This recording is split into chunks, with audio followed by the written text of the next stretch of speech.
Doa syafaat lebih susah. Tergantung sih, kalau doa pribadi nggak terlalu susah karena it's within myself. But usually kalau doa syafaat, it has to be presented to someone else. Doa syafaat. Lebih susah doa syafaat. Doa syafaat ya. Doa syafaat lah. Doa syafaat dong. Menurut saya doa syafaat sih. Karena doa syafaat, doa pribadi ya, itu kan kita membawa secara pribadi dan nggak bersuara keras. Tapi doa syafaat itu kan harus didengar banyak orang. Otomatis pengaturannya bagus, tata katanya bagus, segala macamnya harus bagus. Dan bisa dimengerti. Kan kita kalau di Korem, kalau buat doa syafaat tuh buat semuanya berdoa kan. Jadi mungkin agak lebih susah. Tapi kalau doa pribadi, it feels more personal to me, so it's not that difficult. Karena mendoakan orang lain juga, jujur. Pribadi gampang doain. Karena seperti kalau kita ngomong sama orang yang kita sayangin, sama pacar gitu, ya lebih enak ngomong diri sendiri dong. Kalau ngomong orang lain kan kesannya nggak asik. Banyak yang mau didoain gitu, terus kadang harus mikir. Karena doa syafaat itu kita bertanggung jawab atas doa kita kepada sesama dan dunia.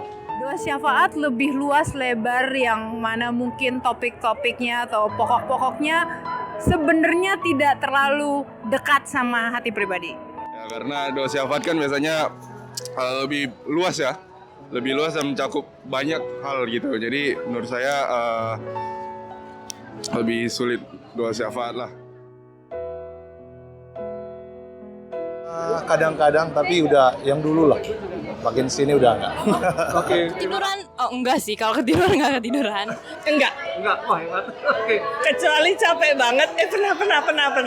Pernah karena kecapean. Pernah jujur. Iya. Enggak sih. Pernah. Bukan ketiduran. Hampir tertidur karena hilang fokus. Ya kalau jujur ya pernah ya.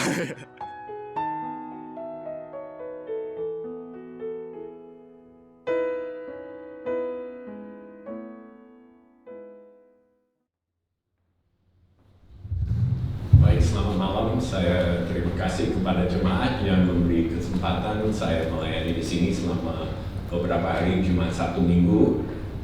Nama saya Pak Michael Densmore, seperti yang ditulis tadi di atas. Saya mungkin lebih lama tinggal di Indonesia daripada kebanyakan kita di sini. Ya, saya datang ke Indonesia tahun 90 dan sampai sekarang masih ada di Indonesia, belum diusir. Ya. Istri saya orang Indonesia, anak saya tidak tahu mereka orang Indonesia, orang Barat, ya mungkin mereka dari Hawaii, ya di antara Amerika sama Indonesia mungkin mereka orang Hawaii, saya nggak tahu. Saya sudah 32 tahun berada di Indonesia, melayani di antara orang Islam di Indonesia, dan selama Jumat, Sabtu, Minggu ini kita mau dalam rangka bulan misi bicara mengenai tugas kita sebagai orang Kristen terutama, tetapi secara spesifik kita orang Indonesia. Apa menjadi tugas dan tanggung jawab kita, karena kita tinggal di negara dengan populasi atau jumlah penduduk orang Islam terbanyak di seluruh dunia. Ya, ada lebih banyak orang Islam di Indonesia daripada seluruh Timur Tengah. Maka kita diberi peluang besar oleh Tuhan untuk melayani di zaman kita, ya, melayani mereka yang menantikan kabar baik. Nah, karena gereja ini sudah lama bermitra dengan kami untuk menjangkau terutama di Pulau Sumatera, maka saya diundang untuk mengisi selama beberapa hari di sini. Malam ini kita akan bicara mengenai doa dan misi. Dan saya diberi nats dari 1 Timotius pasal 2 ayat 1 hingga ayat 4. Tetapi sebenarnya untuk mengerti 1 Timotius 2 ayat 1 sampai 4, perlu kita mengerti ayat-ayat sebelum itu, karena waktu Alkitab ditulis tidak ada pasal, tidak ada ayat.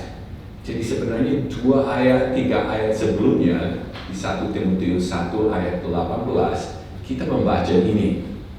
Timotius, engkau memperjuangkan perjuangan yang baik dengan iman dan hati nurani yang murni. Nah, Paulus menulis kepada Timotius bahwa ada satu tugas yang harus dikerjakan oleh Timotius. Memperjuangkan perjuangan yang baik. Saya kira itu bukan hanya tugas yang diberikan kepada Timotius, tapi setiap kita orang Kristen telah diberi satu mandat, atau pakai istilah Alkitab atau istilah orang Kristen, amanat agung. Istilah Paulus di sini, memperjuangkan perjuangan yang baik. Apa menjadi perjuangan baik kita sebagai orang Kristen? Yaitu mewakili Kristus di dalam dunia yang melawan Kristus. Perjuangan kita adalah hadir di tengah-tengah orang yang memerlukan Injil dan bersinar di dalam kegelapan. Tugas kita adalah untuk bersaksi dengan segala cara kepada segala orang. Nah, ini perjuangan. Ini hal yang kita lakukan setiap hari dengan segala upaya, segala kreativitas supaya nama Kristus dipermuliakan di dunia ini. Nah, inilah konteks. Nah, kalau itu menjadi tugas utama kita, harusnya kalimat berikut apa? Harusnya instruksi pertama kepada kita. Kristus berkata di dalam amanat agung, pergilah. Ya, pergilah. Mungkin di sini kita berpikir Paulus akan berkata kepada Timotius, memperjuangkan perjuangan yang baik. Pergi, bersaksi, jangan berhenti. Tetapi tidak. Di dalam nats kita, ayat-ayat yang berikut ini, Paulus mulai di 1 Timotius 2 ayat 1. Pertama-tama aku menasihatkan. Jadi hal yang pertama untuk memperjuangkan perjuangan yang baik, mewakili Kristus kepada dunia ini, hal yang pertama adalah apa? Pertama-tama aku menasihatkan, naikkanlah permohonan, doa syafaat, dan ucapan syukur untuk semua orang. Wah, menarik ya. Harusnya pergi, beritakan Injil. Gak usah ikut persekutuan doa. Bersaksi aja di depan gereja ini, di taman sekarang lagi pesta pora di situ. Ya. Pergi aja ke sana, bersaksi, jangan berdansa ya. Bersaksi ke sana. Mereka memerlukan Injil, biar nama Kristus dipermuliakan di sana. Pergilah. Tidak. Aku menasehatkan kamu. Menaikkanlah permohonanmu, doa syafaatmu, ucapan syukurmu untuk semua orang. Ini mirip dengan apa yang Yesus katakan di dalam Matius pasal 9. Setelah dia melayani orang dengan kebutuhan yang banyak, Yesus berkata, tuayan memang banyak, tapi pengerja sedikit. Kalimat berikut apa? Harusnya pergilah melayani mereka. Tapi bukan. Kristus berkata, mintalah kepada dia yang punya tuayan agar dia memutus pekerja-pekerjanya. Ini sering saya baca Alkitab, jadi kaget. Kalau saya menulis, saya pasti nulisnya beda. Tetapi kalimat Paulus begitu sinkron dengan kalimatnya dari Yesus. Untuk apa? Hal yang pertama, kalau kita lihat kebutuhan dunia ini akan Injil, hal yang paling utama, doa syafaatmu. Wah, menarik ya. Karena kalau kita lihat di dalam gereja, di dalam pengertian banyak orang Kristen seperti telah ditayangkan di video, doa syafaat sebenarnya bukan sesuatu yang kita lakukan dengan teratur, betul?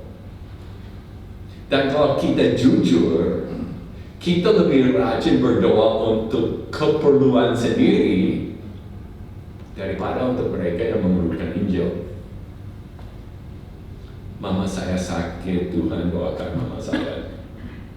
Aku kakinya lagi bengkak, gigi saya sakit. tolonglah saya. Nah itu nggak salah. Sama sekali tidak salah untuk menaikkan permohonanmu kepada Tuhan untuk segala sesuatu karena Allah peduli. Hanya Allah sudah mengajar kepada kita cara untuk berdoa. Pertama, berdoa untuk kerajaan Allah. Ya. Biar nama Allah disucikan di surga dan di bumi, kehendaknya dilakukan, kehendak jadi, biar kemuliaan Allah hadir di sini. Setelah itu semua, baru kita diajar untuk mendoakan kebutuhan pribadi, makanan secukupnya, pengampunan dan lain sebagainya. Ada urutan atau kalimat Yesus yang lain, cari dahulu kerajaan Allah dan kebenarannya, dan segala yang lain akan ditambahkan. Ada urutan. Kerajaan dulu, prioritas Allah dulu. Kebutuhan kita, Tuhan akan menambahkan, akan menyelesaikan. Tetapi kalau masuk di dalam ruang doa syafaat, sepertinya kita lupa perjuangan yang baik ini.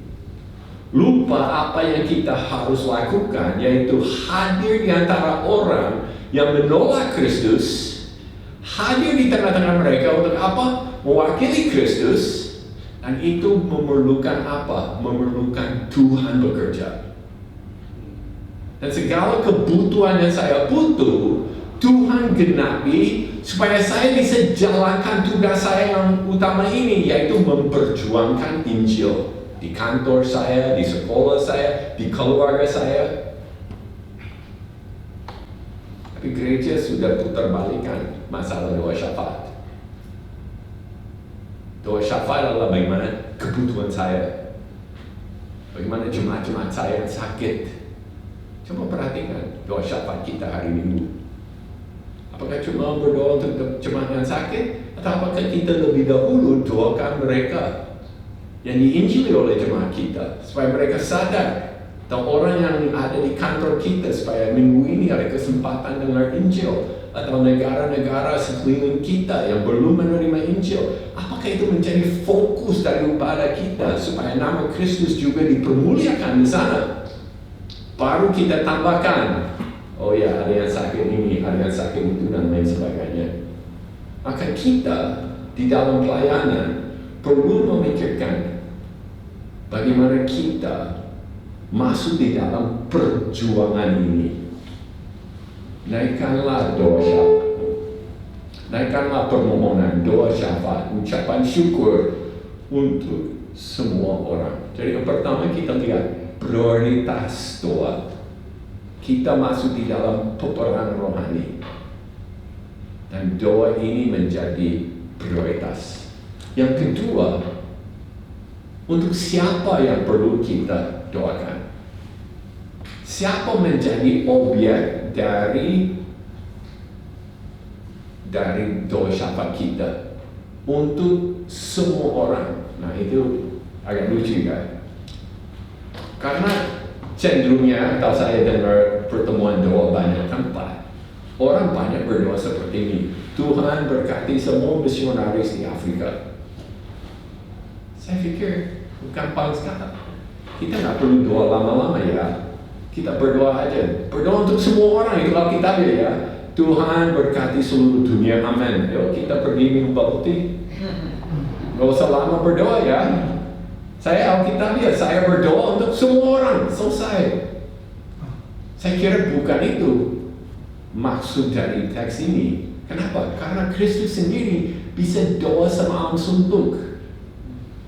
Kalau hanya satu kalimat selesai doa syafaat, kenapa Kristus perlu berdoa semalaman? Kenapa kita juga perlu berdoa dan berjuang di dalam doa? Kalau cukup satu kalimat, berkati semua misionaris di Indonesia, selesai. Apa maksudnya mendoakan atau berdoa untuk semua orang? Gereja pada saat ini sedang di dalam satu masalah yang besar. Masalah adalah orang di Efesus, di mana Timotius ada. Gereja itu adalah gereja yang kecil. Kita tidak tahu berapa orang. Mungkin mereka ibadah di rumah. Mereka di dalam satu kota yang besar sekali. Saya sudah 1, 2, 3 kali dalam umur saya hidup saya ke Ephesus. Kalau saudara punya kesempatan, Ephesus adalah kota yang paling baik dari kerajaan Roma. Ya, karena restorasi itu paling maju. Kita ke tempat lain yang kerajaan Roma yang cuma 2 batu di ladang selesai. Itu nggak ada sesuatu yang menarik. Tapi Ephesus dibangun ulang kembali. Kita lihat kehebatan kota ini. Besar sekali. Dan disitulah Paulus bisa mendirikan sekolah, mengutus misionaris untuk memenuhi negara Turki dengan Injil. Dalam 3 tahun lebih, seluruh daerah itu menerima Injil. Nah, waktu itu, Timotius kembali ke sana. Paulus di penjara di Roma. Timotius kembali, dan Timotius diberi tugas mengembalakan orang di sana. Tetapi kota Ephesus adalah kota yang melawan Injil. Jemaahnya kecil, dibenci oleh orang Yahudi yang berkata mereka mengajar doktrin yang salah, ajaran bidah. Mereka juga dibenci, dilawan oleh orang Roma sendiri atau oleh Kaisar di Roma, karena Kaisar di Roma anggap dirinya Tuhan. Makanya orang Kristen tidak bisa mengaku Kaisar sebagai Tuhan, sehingga mereka dianiaya. Semua warga di kerajaan Roma harus melawan Injil, harus melawan gereja. Mereka sekarang gereja hadir di zaman pluralisme, zaman penuh dengan kebingungan seksual, yang mengenai kebingungan kebenaran, dan disitulah gereja harus mewakili kebenaran sebagai orang minoritas, orang tanpa fasilitas. Dan Paulus berkata, berdoa untuk tempatmu. Mengapa? Karena semua orang di sini perlu menerima Injil. Apa maksudnya semua orang? Mengapa harus berdoa untuk semua orang? Saya kira Paulus tidak bermaksud bahwa setiap orang harus kita doakan. Tidak. Saya berpikir dia bicara setiap lapis di dalam masyarakat. Berdoa untuk pembantumu. Berdoa untuk keluarga dekatmu. Berdoa untuk kalangan sosialmu, teman-teman sekantormu. Biasanya kita rajin mendoakan mereka yang sekeliling kita. Tetapi kita, sebagai orang Kristen, suka membuat orang yang dekat dan orang yang jauh. Orang dekat kita sering doakan. Kita mengenal mereka, kita tahu pergumulan mereka, kita doakan mereka. Karena mereka dekat sama kita. Tapi orang jauh, jarang kita doakan. Kita tidak punya hubungan, tidak mengenal, dan kita tidak punya hati. Malah mereka selalu merepotkan, mengganggu. Apain saya doakan mereka? Mereka selalu bikin saya pusing di sini. Maka Paulus berkata, berdoa untuk mereka. Setiap lapis, doakan mereka. Kenapa? Karena mereka juga butuh Injil. Jangan hanya berdoa untuk mereka yang kita suka, yang dekat sama kita, tapi berdoa untuk mereka juga. Supaya di sini dikatakan, naikkanlah doa, permohonan, doa syafaat, ucapan syukur untuk semua orang, untuk raja-raja dan untuk semua pembesar, agar kita dapat hidup tenang dan tenteram dalam kesalehan dan kehormatan. Maka Paulus bicara berdoa untuk pembesar. Kenapa? Berdoa untuk semua orang berarti setiap lapis. Dan lapis yang paling jarang didoakan oleh kita adalah pembesar-pembesar. Kenapa? Mereka di kelompok yang luar, bukan orang dekat. Mereka yang jauh dari saya. Dan orang jauh saya tidak kenal, tidak ada hubungan. Malah mereka banyak membuat kita sulit di gereja. Ingat Nero, orang paling besar, dia anggap dirinya Tuhan. Dia menganiaya orang Kristen. Kalau gereja berdoa, mereka berpikir, biar Tuhan menghakimi Nero. Biar dia mati. biar dia dijatuhkan hukuman dari Allah seperti Herodes dijatuhkan hukuman waktu dia ada di takhta. Itu biasanya kita orang Kristen doanya seperti itu. Maaf, ini bukan COVID ya. Saya di Uzbekistan minggu yang lalu, saya sakitnya luar biasa. Itu infeksi bakteri di sana. Saya udah tes di sana, nggak COVID ya. Itu tes itu bakteri. Saya sampai ngajar sampai suara saya hilang di sana. Ya, saya menyesal. Saya bayar tiket mahal sekali ke Uzbekistan, suaranya nggak ada. Tapi Tuhan cukupkan suara saya untuk semua rangkaian pelayanan. Tapi masih ada sisa, jadi berdoa supaya 3 hari di sini suara saya kuat. Hari Minggu sore, kalau nggak ada suara nggak apa-apa ya. Kalau tengah lupa, nggak bisa saya selesaikan, nanti Rovansi yang selesaikan. Jadi suara saya nggak tahu, tapi ini bukan COVID ya, saya udah tes PCR minggu lalu, minggu ini baru tes antigen, jadi aman kita ya. Oke. Nanti, belum. Oke. Nah, Nero dia orang yang menganiaya orang Kristen. Orang Kristen biasanya berdoa supaya dia dijatuhkan hukuman. Sama seperti Osama bin Laden. Saya tahu banyak orang Kristen berdoa supaya Osama bin Laden mati. Ya, saya menyesal waktu dia mati, saya menangisi. Dia mati sebelum diinjili. Apakah kita orang Kristen percaya firman Tuhan? Kristus berkata, mengasihi sesama manusia dan apa? Berdoa untuk mereka yang menganiaya kamu. Wah, berdoa untuk mereka yang menganiaya. Saya justru mau berdoa supaya mereka dijatuhkan hukuman. Kristus berkata berdoa supaya mereka bertobat. Berdoa supaya mereka kembali kepada Tuhan. Dan saya percaya gereja mula-mula berdoa seperti itu. Berdoa untuk raja, berdoa untuk pembesar. Dan ada raja yang menolak, tapi juga ada pembesar, orang yang punya pengaruh yang besar, yang menganiaya gereja yang luar biasa, sampai dia dijamah Tuhan, namanya Rasul Paulus. Saya pikir Paulus bertobat karena didoakan oleh gereja. Terakhir, saudara berdoa untuk Ayatollah di Iran, kapan? Terakhir, saudara berdoa untuk Putin supaya dia bertobat, kapan? Terakhir, saudara berdoa untuk Perdana Menteri Singapura supaya dia bertobat, kapan? Nah, ini sekarang juga masalah di gereja ya, kalau saya ngomong begitu di sini. Apakah saudara berdoa untuk mereka, pembesar, raja-raja? Tapi doanya apa? Saya datang ke Indonesia, setiap minggu orang berdoa, Tuhan berkati Soeharto. Saya pikir gereja sinting di sini. Ya, tiap minggu Soeharto didoakan. Doanya apa? Supaya diberkati. Saya berpikir Soeharto udah kaya sekali. Masa perlu diberkati lagi? Belum pernah saya masuk gereja di Indonesia dan saya dengar orang berdoa untuk pemerintah. Tuhan, saya berdoa supaya Presiden Soeharto bertobat. Saya berdoa supaya Presiden Jokowi bertobat, terima Yesus sebagai Tuhan. Saya belum pernah masuk gereja dengan orang berdoa seperti itu.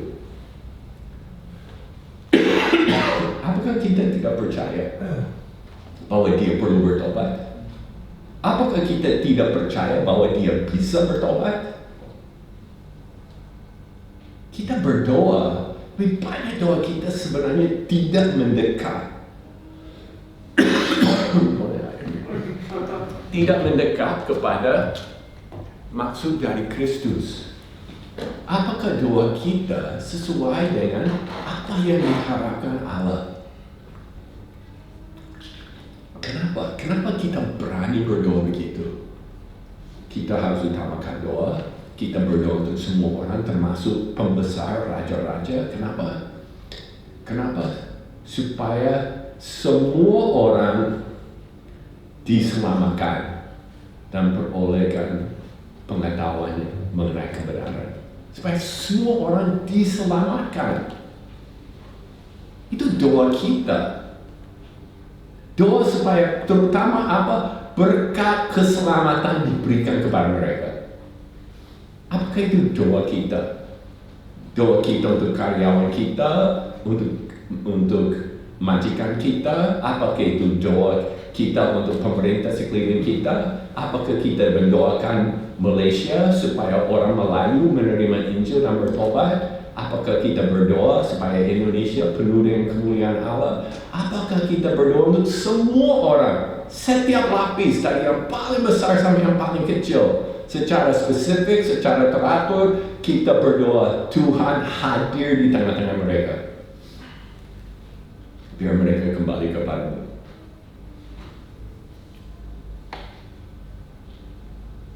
Bulan misi. Apa yang didoakan selama 1 bulan? Malam puji dan doa. Apa yang kita doakan? Apakah mata kita terus tertuju hanya kepada yang dekat? Atau kita mengerti Tuhan ingin supaya semua orang diselamatkan. Dan Tuhan panggil kita malam ini masuk di dalam doa. Mendoakan mereka. Dan dengan penuh keyakinan bahwa mereka juga akan terima Yesus. Marilah kita berdoa.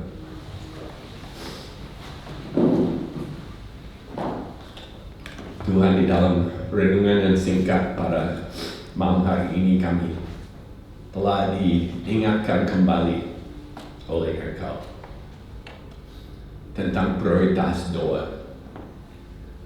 Kami mau berdoa seperti doa Bapa kami, supaya nama-Mu dikuduskan dan kehendak-Mu jadi di bumi seperti di surga. Kami berdoa untuk negara Singapura, negara yang begitu maju, tetapi menjadi negara yang masih jauh dari hati Engkau. Masih banyak orang di sini berfikir cukup menjadi kaya, cukup menjadi sukses, tetapi mereka hidup jauh dari prioritas surga dan belum mengenal Injil. Kami berdoa untuk negara Brunei, negara Malaysia, negara Indonesia, negara-negara sekeliling kami di sini yang beragama Muslim. Tuhan, kami berdoa supaya Engkau akan bangkitkan orang percaya untuk pergi ke sana dan bersaksi. Untuk mereka dari negara ini yang ada di Singapura, biar kami punya kesempatan untuk mengenal dan kami yakin bahwa Injil bisa masuk istana. Dan Injil bisa diberitakan kepada pembesar-pembesar, kepada pemimpin-pemimpin. Nero pun yang melawan Allah, yang menganggap dirinya Tuhan, Nero pun bisa dengar Injil dari Paulus yang menuju ke Roma untuk bersaksi di depan Kaisar. Oh Tuhan, biar kami juga dipakai oleh Engkau untuk membawa kabar baik kepada mereka yang sekeliling kami. Tuhan, ampunilah kami karena sering kami tidak mengutamakan prioritas doa ini. Dan doa syafaat kami terlalu sering hanya melihat kebutuhan pribadi kami. Tetapi Tuhan, malam ini kami mau kembali dan mengutamakan Injil, mengutamakan kemuliaan nama-Mu. Biar melalui doa kami malam ini, dunia ini secara mulai dirubah. Karena Injil akan mulai menerobos kepada setiap lapis di dalam masyarakat. Dan orang akan kembali kepada Engkau. Berkati doa kami pada malam hari ini dalam nama Tuhan Yesus kami berdoa. Amin.